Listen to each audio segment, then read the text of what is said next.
selamat pagi teman-teman semuanya. Hari ini saya akan mempresentasikan hasil evaluasi indikator pariwisata berkelanjutan di kawasan wisata Lokawar Kabupaten Karo. Jadi Lokawar ini adalah danau indah yang terletak di bagian kaki Gunung Sinabung. Jadi yang pertama, apakah indikator digunakan dan oleh siapa dan bagaimana? Jadi indikator terkait Lokawar sejauh ini digunakan secara formal dan struktur. Namun secara tidak langsung sudah diterapkan oleh yang pertama pemerintah Dinas Pariwisata dan Lingkungan Hidup yang memantau jumlah pengunjung, kebersihan dan keamanan. Yang kedua masyarakat atau pengelola lokal, yang dimana melihat kondisi danau dan kenyamanan wisatawan. Yang ketiga wisatawan, melalui ulasan media sosial tentang kebersihan, akses, dan fasilitas. Penggunaan masih bersifat observatif dan reaktif, belum menjadi bagian dari dokumen perencanaan yang baru. Selanjutnya, indikator mana yang tidak digunakan? Jadi ada beberapa indikator penting yang belum digunakan secara jelas dan struktur. Yang pertama yaitu indikator kualitas air danau, itu mencakup pH, kekeruhan, pencemaran. Yang kedua ada indikator daya dukung lingkungan atau carrying capacity. Yang ketiga ada indikator perubahan vegetasi atau hutan sekitar danau. Yang keempat indikator dampak sosial ekonomi masyarakat lokal. Padahal indikator ini penting untuk keberlanjutan yang panjang. Selanjutnya, apakah penggunaan menganggap situasi saat ini bermanfaat? Iya, masih sangat dianggap bermanfaat karena yang pertama danau Lokawar itu menjadi tempat rekreasi murah dan mudah dijangkau. Yang kedua digunakan untuk camping, foto alam, wisata keluarga dan pelajar. Yang ketiga memberikan pendapatan tambahan bagi warga sekitar. Namun manfaatnya mulai menurun secara kualitas akibat yang pertama itu sampah, yang kedua fasilitas yang sudah mulai rusak, yang ketiga itu kekurangannya pengelolaan. Selanjutnya, apakah penggunaan sekarang memiliki kebutuhan lain? Wisatawan sekarang sangat membutuhkan yaitu toilet bersih dan layak, tempat sampah yang memadai, area foto yang nyaman dan aman. Selanjutnya informasi dan larangan yang jelas. Selanjutnya juga ada akses jalan yang baik dan area camping dan parkir yang tertata. Artinya, indikator fasilitas dan manajemen perlu diperbarui sesuai perkembangan zaman. Selanjutnya, apakah ada pengguna potensial baru? Sangat ada potensi besar untuk yang pertama wisatawan minat khusus.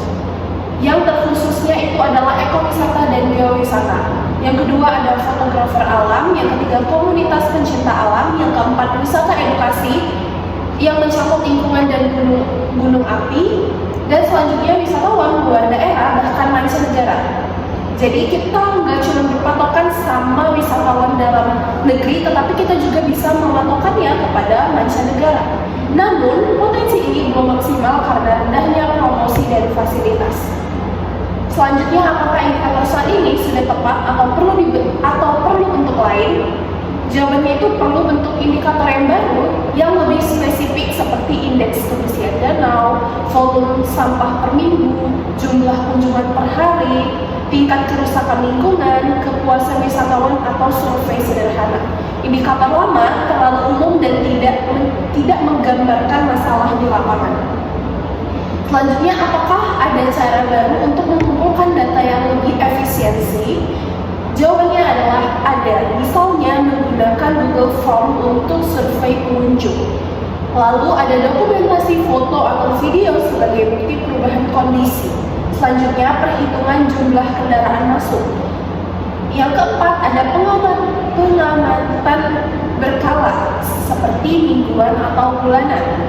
Dan yang terakhir, cara kerjasama dengan mahasiswa atau relawan penelitian. Cara ini lebih mudah dan murah dilakukan. Selanjutnya, apakah ada masalah baru yang membutuhkan? Jadi, ada pun beberapa masalah yang saya dapatkan di sini seperti penumpukan sampah plastik, kerusakan vegetasi sekitar danau, erosi tanah di tepi danau, potensi bahaya dari aktivitas Gunung Sinabung, dan vandalisme di sekitar indikator lokasi. Masalah ini perlu indikator baru khusus, terutama indikator peringatan dini. Pertanyaan selanjutnya, apakah sekarang tersedia informasi baru untuk indikator penting? Jawabannya ada, seperti data pengunjung dari masyarakat dan wisatawan di sosial media, foto kondisi lingkungan yang memburuk, informasi dari warga lokal, dan selanjutnya ada studi lingkungan di daerah Sinabung. Informasi ini bisa digunakan untuk membangun indikator yang lebih tajam. Apakah ada bukti hasil dari penggunaan? Secara resmi belum, tetapi secara informal terlihat. Yang pertama, pada saat kawasan lebih bersih, pengunjung pasti lebih meningkat. Yang kedua, saat tidak terawat, jumlah penurunan minat atau jumlah pengunjung itu kurang. Dan yang ketiga, saat viral di media sosial, terjadi lonjakan wisatawan. Artinya, indikator kebersihan dan akses sangat berpengaruh terhadap kunjungan. Yang terakhir, apa saja hambatan dalam penggunaan indikator secara optimal? Hambatan utamanya, yang pertama, tidak ada sistem monitoring rutin. Yang kedua, kurangnya dana dan tenaga ahli. Yang ketiga, rendahnya kesadaran wisatawan. Yang keempat, pengurangnya koordinasi antara pihak.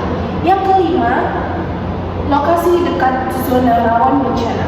Ini menyebabkan indikator tidak berjalan secara maksimal. Dan ini adalah kesimpulannya, Danau Lokawar memiliki potensi besar sebagai destinasi alam karena keindahan panorama dan kedekatannya dengan Gunung Sinabung. Namun, pengelolaan kawasan ini belum sepenuhnya berkelanjutan, ditandai dengan masalah lingkungan seperti sampah, kurangnya fasilitas pendukung, dan minimnya pengawasan. Secara sosial dan ekonomi, kawasan ini telah memberikan manfaat bagi masyarakat sekitar. Tetapi keterlibatan mereka dalam pengelolaan masih perlu ditingkatkan. Diperlukan penataan ulang kawasan yang melibatkan pemerintah dan masyarakat dengan menerapkan indikator pariwisata berkelanjutan agar Lokawar dapat berkembang secara destinasi wisata yang terjaga dan berkelanjutan. Terima kasih. Sekian presentasi dari saya. Apabila ada kesalahan, saya mohon maaf. Wassalamualaikum warahmatullahi wabarakatuh.